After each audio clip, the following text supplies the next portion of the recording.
When you get your morning coffee at the drive-thru or you put gas in your car tomorrow, consider how you're paying. Yeah, law enforcement agencies like the Cheektowaga PD and lawmakers like Congressman Chris Collins all warning of increased credit card skimming scams. And as 7 Eyewitness News I-Team reporter Ed Dranch explains, you often won't know you're a victim until it's way too late.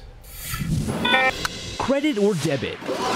Scammers are cashing in, stealing your money, and you don't realize until it's already gone. They grabbed our credit card number. Carl Toohey had hundreds of dollars stolen. Probably close to $500, $600, $700. In one case, it was last January after his wife, on her way home from work, used a gas pump at Scapoletti's in Lockport with a secretly installed skimmer. We opened up our canister on pump number 1, and sure enough, there was a credit card skimmer installed right into the pump. Sam Scapoletti, the gas station owner, says these scammers actually opened the pump with a makeshift key and installed the skimmer on the inside. We have safety seals now on the pump. We didn't have them before. He apologized on Facebook. Believe me, I felt terrible. I had my own family members that got their credit cards skimmed from this. The I-Team has learned some of the people related to this breach have been arrested, but that's of little consolation for the owner of this generations-old family business. I think it's a much larger group that was involved than just the people that were found guilty.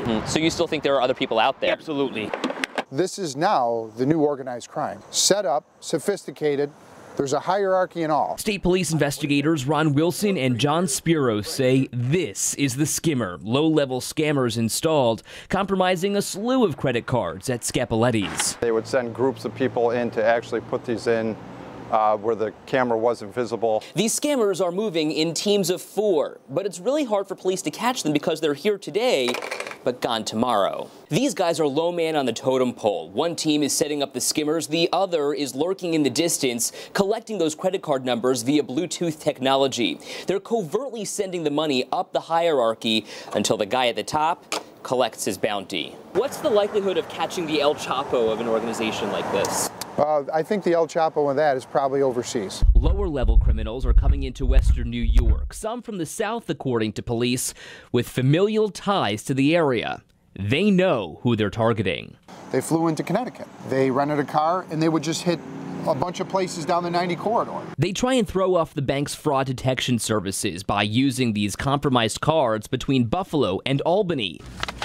Through evidence collected, Cheektowaga police, working their own separate credit card cases, have discovered just how crooks are using your stolen information to get your money. The stolen information just re-encoded on a cloned blank card. Even though what's on this card says one thing, what's on there is actually the victim's information. So when they scan it, they go to the store, they're actually stealing the victim's account information. Detective Jim Jensen says these criminals are sometimes damaging credit card chips so they don't work when inserted and will swipe at the register instead. Anything with a magnetic strip can be used. This is possibly, it's a Dunkin' Donuts card, and it's been re-encoded with something else. It's not a matter of if you're going to be compromised. You are at some point. How do I stop myself from being compromised? Pick the right bank and credit card company. They say it's the banks that lose, but it's the businesses that are trying to maintain their reputation. I want them to feel like they're comfortable. We went to every extent to take care of them. Ed Dranch, 7 Eyewitness News. Right now on WKBW.com, we have tips from Cheektowaga Police on how to keep your credit card information safe, including how you should be paying at the pump. Ed raises an interesting point there. It's not if, but when. It's scary. Yeah.